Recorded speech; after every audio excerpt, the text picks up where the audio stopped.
Hello, hello. Welcome to Spiritual Overachievers Anonymous, where the first step is admitting that you're addicted to transformation. Welcome. That's what we're talking about today. The fix yourself trap. Can transformation be based on lack and not enoughness? Yes. This is the fix yourself trap. This is what I want to talk to you about today. And we're going to name our new club Spiritual Overachievers Anonymous, where, hi, I'm a spiritual overachiever and I'm addicted to transformation. Welcome. Okay. And this is all happening at Rythmia, which is my beautiful Costa Rican home. I've been here this week. 8 years is the completion of the 8th year, beginning of the 9th year. So I'm super grateful to have seen so much transformation here, real transformation, where people see who they've become, merge with their soul and heal their hearts and come back to a place of wholeness. And from that place of wholeness, then we get to be at cause in our lives. We get to be the magicians and creators of our life experience, not stuck based on the opinions and judgments of others, not depleted or put down based on victimhood or outside forces, but that we're the creators of our life experience, that we get to be the creator. So that's what happens at Rythmia every week. And hello, blessings, Diego, hermano. Great to see you, man. Always a pleasure. So I want to talk to you this week about the fix yourself trap. And this really came up for me and I've shared a little bit of this story before, in a mastermind moment. It was a moment in life where I noticed that some dear friends of mine were sharing about their project, and I got jealous and envious and didn't want the project to succeed. Like, intellectually I did, spiritually I did. I knew intellectually and spiritually that there's only one good, their good is my good, and that I want the best for them. But emotionally, I didn't want that. And I had to find out what was going on with that. Hey, Queenie, what's up? So this moment of seeing this not enough loop that started with feeling left behind. It started with a memory. And so what happens in life is that life is the curriculum. We go through life and something triggers us, and then we get to look and go, all right, is that a pattern? Does that happen regularly? And if it is a pattern, let me feel it. And that feeling, let me go back and see when the first memory of feeling that way is. That's one of the big questions that we ask at Rythmia. When's the first time you remember feeling that way? What's the earliest memory you have of feeling like that? And it takes you back to a place where you go, oh, for me, it was 6. I was 6. My sister was in her high school production of Oliver Twist. My parents took me to see the play. The curtain raises, and there's my sister and all of my neighborhood friends that were my age playing the little orphans. Their older brothers and sisters told them about the play, and mine didn't. And I felt left behind because I knew, even at that age, if anybody should be on stage, it was me, damn it, right? So that moment, I told myself a story. I get left behind. People don't look out for me. And now here I am in the mastermind listening to my friends talk about their thing, and I'm feeling left behind. Well, it's that 6-year-old that emotionally I time traveled back. I was in a meeting, but I time traveled back. I was sitting front row at a play I was never in and wanted to be in. This is the beginning of our not enough loop. It seeds a lifelong if-then question. If I can be perfect, if I can control the situation, if I can heal, if I can improve, if I can read another book or take another retreat or listen to another guru, then I'll be okay, then I'll be healed, then I'll be sufficient, then I'll be enough, then. That thinking is pernicious. And it starts way back, baby. Let me tell you, it goes back to Adam and Eve. Eve was screwed before she took the first bite. This is true. She didn't have to take a bite because the snake said, eat this, baby, and you'll be better than you are now. You'll have knowledge, i.e., you're not enough as you are. Who you are now isn't enough. It's deep in our culture.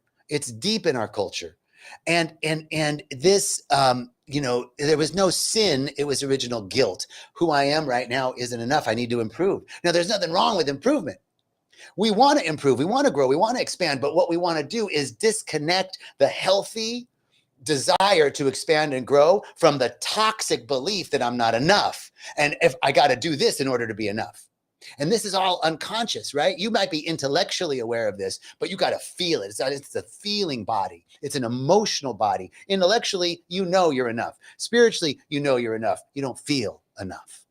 And it's the feeling. We got to go find out when that started, because it's a story that we told ourselves. And it goes back deep, because not only in your personal life, but this is a cultural phenomena. And it really starts with this kind of idea that there's one right way. It comes from monotheism. Monotheism, I'm a spiritual practitioner. One God, one life, one source, one power, one, not two, one. I am clearly connected with the singular source of life.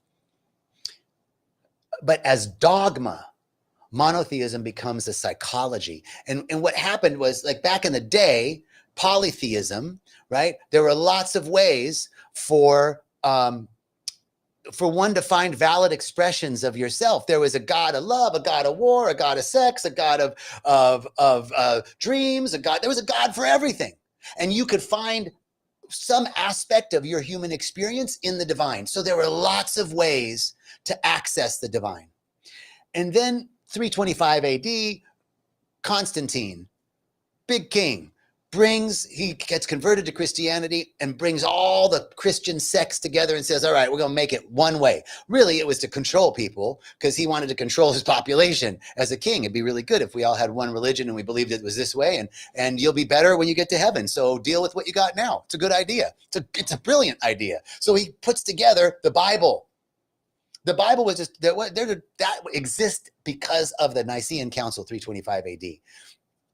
And we begin as a culture to start thinking that there's one way to do it. There's one way to be, one way to get to God, just one way. And that psychology is in our culture. And we think there's one way to be a spiritual person, one way to be a mother, one way to be a father, one way. There's the right way. And it's the right way is something that we've embodied. It's the tyranny of the should, the normative should. And it's a shifting ruler that's constantly, it's internally, this becomes a shifting ruler that exists wherever we don't fit. Whatever doesn't fit, that's where that should is. That's where the normative should is a measurement of what you are now with what you should be. And where that should comes from, you've created it. We picked it up from culture. We accepted it. Oh, I should be this way, but it's deep. So what we happen is we exile those parts of ourselves. Well, I shouldn't be that way. I shouldn't be smoking pot, or I shouldn't be reactive, or I shouldn't be whatever it is. And then this puts us on this self-improvement treadmill, the fix yourself trap, right? Because I'm exiling the parts that aren't good, don't fit in the one way that we're supposed to be. And even spiritual growth then can run on lack, because the finish line keeps moving. Our emotional body holds the pattern. So you can't outwork your beliefs. Your emotional body is still carrying those beliefs, and you can't outwork them. These old imprints, I get left behind. What's mine is taken. It happens for everybody but me. They get it and I don't. I'm not worthy. I'm not safe. All of those old imprints drive envy and comparison and over-efforting and hyper independence and avoidance and procrastination. All of it is fixing. We got to fix something about ourselves. But when we come down to the deep realization that who you are, just as you are, with all of your foibles, all of your follies, all of your cracks, all of the things that you shouldn't be doing, you're okay. Just as you are. Yeah, but should a spiritual person smoke pot? Oh, is this what a good father is or a good mother is? This is how you are. And you're okay. Now, this is the other part of radical self-acceptance. Is that it brings forth radical self-responsibility. Let's take the example of smoking pot. Oh, should I be smoking pot? Is that good? Is weed good or bad? Is it okay to do it or not okay to do it? I'm looking for something. You're looking for something outside of yourself to tell you, yeah, it's fine. No, it's fine. Weed's fine. No, weed's not good. Oh, masturbation is good. Masturbation is bad. Porn is good. Porn is bad. Somebody's telling you, but you don't fit into categories. You don't fit neatly into existing categories. The existing categories weren't designed for your soul's expression. So then you get to create what categories you want. That's radical responsibility. Once you start to accept yourself just as you are, then does that activity further your movement towards what you want, who you say you are, not what anybody else says, what you say you are. This is radical responsibility, and it comes from radical self-acceptance. So that is, that's how this trap shows up. Here's how you can spot some cues of the fix yourself trap. Chronic shoulds. I should be further along. I shouldn't have to be dealing with this right now. I should have fixed this. Okay, the chronic should. Comparison and spiritual perfectionism. A real spiritual person wouldn't feel this way. A real advanced person wouldn't react. A real spiritual person would have handled that differently. Reverend Michael would have handled it differently. Deepak Chopra would have handled it. Dalai Lama would have, Jesus would have handled it differently, right? That comparison. Another way the fix yourself trap shows up is hustle, over-processing, and self-help binges with little relief. Like, can't stop, always going. I'm going to do 5 retreats this year and get it all done. That's a fix yourself trap. Conditional self-talk. The if-then. When I fix this, then I'll rest, I'll share, I'll receive. When I handle this. That's another clear sign. And then subtle self-exiling, right? When we edit out the parts that don't fit the image, of who we think we should be, what we're projecting out, and we start exiling those parts. That's a clear sign of the fix yourself trap. And the costs of that trap are exhaustion and shame loops. Those are huge, because it's exhausting to be under the tyranny of the should. Creativity stalls, waiting to be worthy enough to create, waiting to be fixed enough to do what you really want to do. Relationships gets transactional because you're looking for approval over authenticity, right? Instead of being actually true to yourself, I'm going to mold myself into what this relationship needs me to be so I can keep the relationship. And then your sovereignty gets outsourced to trends, to gurus, to the right way, to the latest self-help thing. All of a sudden, you're outsourcing your sovereignty to somebody else instead of I'm who I am, exactly the way that I am. And this is my royal road. I'm on my royal road, and my spiritual person might do things that your spiritual person doesn't, but that doesn't mean I'm not spiritual. Or whatever it is, you don't fit into existing categories. You get to create your own categories. You are sui generis, essentially unique, not like anybody else. So there's no categories that you should fit into, but that also means that you get to breed radical responsibility. So you pivot from fixing to remembering who you are. We got to remember the truth about who we are, that we're perfect, whole, and complete. Great to say, John. Great to say I'm perfect, whole, and complete. Good. I know that. I can say that all day long, but I don't feel it, right? We begin with truth. That just as you are, you're okay. Every bit of you, every bit. Yeah, the part you're saying going right, yeah, but not that part. Yeah, that part. That part's okay. That part's perfect just the way it is. Without you having, that doesn't mean that you're resigning to always staying that way. Remember, self-improvement, expansion, and growth, those are good things. We're disconnecting it from the toxic belief that you have to do that in order to be enough, in order to be loved, in order to be worthy, in order to be sufficient, right? So radical self-acceptance is the key. Accepting yourself just as you are, every bit of you, it's okay. There's no one to compare yourself to. Now, that leads to radical self-responsibility, accepting everything that's here. Choose the actions that are aligned with your creative process. Is this moving you further in your life? Because you're one of a kind. You're one of a kind. There's nobody else in your category. Nobody else ever has been, will be, not now. Nobody in your category. So there's nobody to run the race against. There's nobody to run the race against because you're unique. Stop forcing yourself into borrowed categories. and you get to create your own. That's where the radical responsibility is. And growth is expression because life wants to move through you, not because you should be doing it. The jungle right now, right outside my window, is bursting with life. It's the end of the rainy season. There's not a piece of dirt that doesn't have moss growing on it or leaves popping out of it. I mean, everything is like, and none of those plants are growing because it's trying to earn the approval of the sun. They're just bursting forth because that's what they do. They're the ones. They're the ones.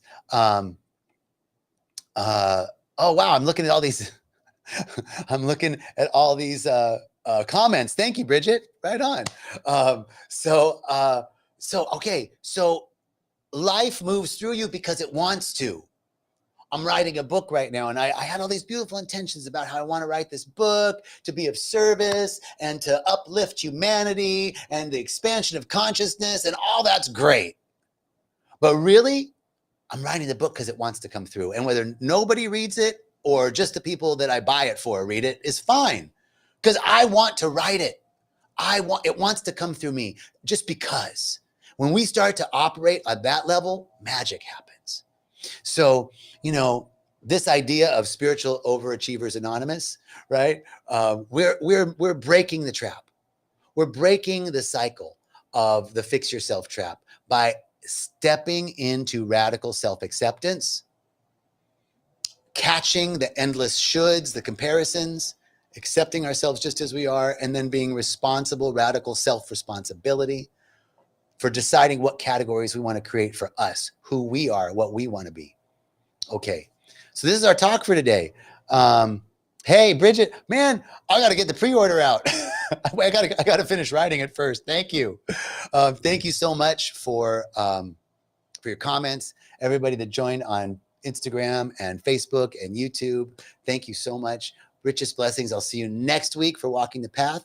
We're going to continue this cycle of radical self-acceptance and radical self-responsibility. Much love, peace, and riches.